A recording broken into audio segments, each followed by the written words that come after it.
कर रहल बड़ू ननद सा, ध्यान से वरना घाव हो जाई। उहे त भाभी सा हम कब से एके समझा रहल बानी, पर ई समझे ले ही ना। अब एके पसंद बा त हम भी पहन रहल बानी।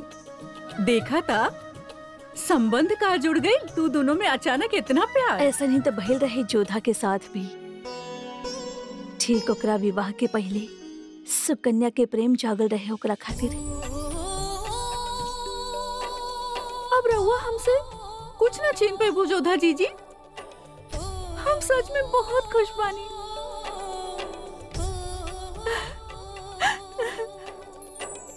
अभी तो हल्दी कुमकुम के समय बा, मगर लागता हर्ष और आनंद महल में प्रवेश कर चुकल बा। बेटी के ब्याह के तैयारी में कितना भी समय होके कम ही पड़ जाला मैनावती। अभी तक बहुत प्रबंध शेष बा।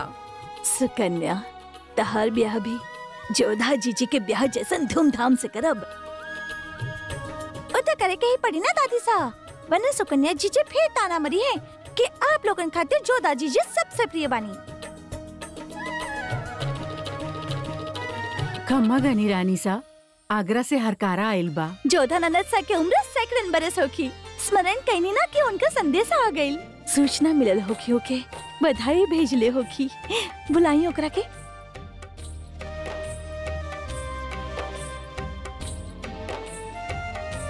कहा क्या समाचार बा? आगरा में शहंशाह के होखे वाला वारिस के कत्ल के इल्जाम जोधा बेगम और उनकर भाईयन पर लगायल गेल बा।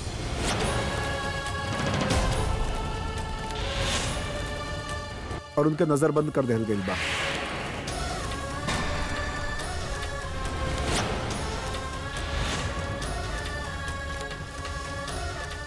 हे माँ, कौन से लीला बा?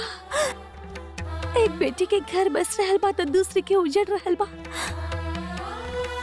हमार जोधा ऐसन करे के तो दूर, ऐसन करे के सोच भी न सकेली। शहंशाह सब बात पर विश्वास कैसे कर ले कैसे कर ले मासा? मैनावती, राजघराना में षड्यंत्र और दोषारोपण होती रहेले, एमे चिंता करे के कोनो बात ना बा। माँ भवानी बानी ना, वो जरूर कोनो राह दिखाई है। हमनी के साथे काहे हो रहल बा मासा? अभी तो हम आगरा से लौटल रहनी कुछ आशा लेके, लागत रहे सब कुछ ठीक हो जाए, और शगुनी भाई भी कहले रहली सब कुछ ठीक हो जाए। और अब काहे हम मासा, हम कहाँ करें? एक बेटी के दुख के समाचार सुन के दूसरा खातिर मंगल गीत कैसे गाएं हम मासा? मासा, हम बचपन से ही जोधा जीजी पे आरोप लगावत आ रहल बानी कि वो हमार हर वस्तु पे अपन अधिकार जमैली, फिर चाहे वो चूड़ी होके या दुपट्टा। पर मासा, हम आज ही ना कहा कि वो हमार प्रसन्नता छीन लेनी। कहे कि हम समझ रहल बानी कि वो कौने पीड़ा से गुजर रहल बानी। मासा, ये समय मंगल के विषय में ना, बल्कि जोधा जीजी के पीड़ा के समझे के समय है। मैनावती, तू एक राजरानी बाड़ू, ऐसन कठिन समय में तो के हिम्मत से काम लेवे के होगी। हमार विश्वास करो मैनावती, जैसे सोना अग्नि में तप के निखरेला ना मैनावती, वैसे ही जोधा के मान आरोप की अग्नि से कुंदन बन के दम की। आप हमरा के बताओ नहीं काहे ना शहंशाह कि आप हमार लइकन के बंदी बना ले बानी। हम उम्मीद ना तोड़े चाहत रहनी आपके, पर फिर इतना घिनौना साजिश रहे कि हमके डर रहे कि कहीं हम अपन जबान से कहब तो हमार जबान मैला ना हो जाए। बेहतर रहे अगर आप अपन बच्चन से खुद उनकर कारगुजारी सुनी। अब तो आपके पता ही चल गई हुई कि उन लोग कौना बेरहमी से हमार औलाद के मरने पाड़े। शहंशाह, ये दुर्घटना के बहुत खेद बा हमरा। रहुआ साथे जौन कुछ भी भइल बहुत बुरा भइल, किंतु ठीक से जांच कैले बिना हमनी के बच्चा पे ई तरह के आरोप लगावल कहाँ उचित बा।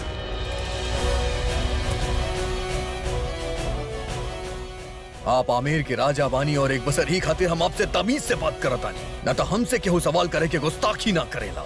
हम राउर ससुर भी बानी। ई वक्त सिर्फ आप एगो मुल्जिम के वालिद बानी, ऊ वालिद जेकर बच्चन के हाथ हमार औलाद के खून से रंगल है। और सही कहनी आप राजा साहब, जब तक कोनो सबूत न होके सजा देवल ठीक नहीं के हम ही खातिर आपके बच्चा लोग के नजर बंद कैले बानी, ना तो अब तक हम सबके कत्ल कर चुकल होती। लेकिन आप एक बात समझ ली राजा साहब, जिस दिन हमार शक यकीन में बदले खातिर हमके कोनो सबूत मिल गई,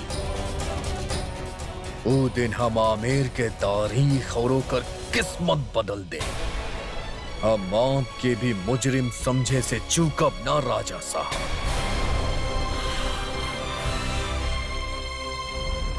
इनकर मेहमान नवाजी खातिर पुख्ता बंदोबस्त कइल जाए बड़न में। इस ससुर बाड़े हमार जैसन की कहले, इनकर खातिरदारी में कोनो कमी ना होके के चाहिए। बेहतरीन खानसामा से लजीज पकवान बनवा के इनके पेश कइल जाए। आज हम अन्न के एक दाना भी ग्रहण ना करब। रउआ भले ही हमके अपराधियन के पिता समझत होखी, किंतु रउआ हमारा खातिर जमाई सा बाड़ी। राउर घर से शोक सूचना मिलल, आज हम उपवास रखब।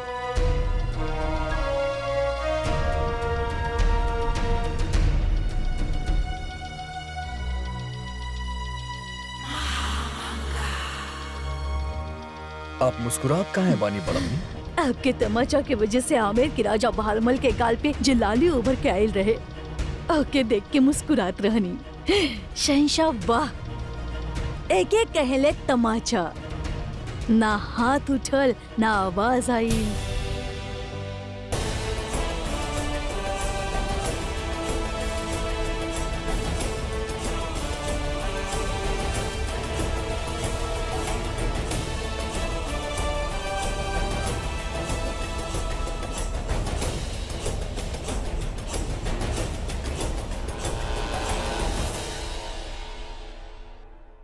कहीं बड़म्मी का सवाल बाप के जहन में?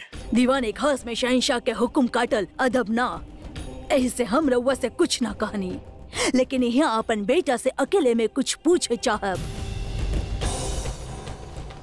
आमेर के राजा बहारमल के मेहमान नवाजी के सबब काबा जलाल। अगर रउआ आमेर के शहंशाह के नजर बंद करके रख ले बाड़े तो फिर आमेर के राजा के काहे ना? अगर उ धतुरा के अर्का आमेर से आयल बता ओकरा खातिर राजा बहारमल भी जिम्मेदार बाड़े। और जहाँ तक हमार ख्याल बा, राजा बहारमल के शय के बिना इस साजिश रचल ही न जा सकत रहे। ऐसे जलाल हमके लागता रउआ के यही वक्त राजा बहारमल के गिरफ्तार कर लेवे के चाहिए, ताकि आवाम के एक मिसाल मिले कि मुगलिया सल्तनत के शहंशाह के खिलाफ साजिश करे के अंजाम का हो खेला। उन पे दरिया दिली दिखाई सल्तनत के बागियन के हौसला बुलंद कर सकेला। जब शिकार सामने आ ही गइल बा तो शिकारी के शिकार करे के ही चाहिए जलाल।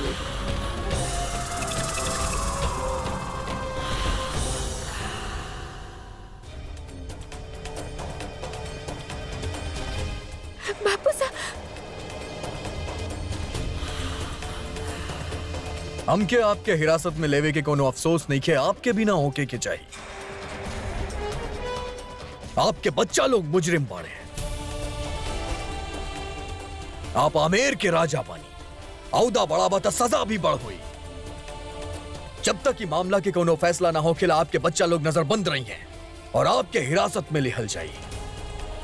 ना, ये अन्याय है। खामोश गुस्ताख! ना,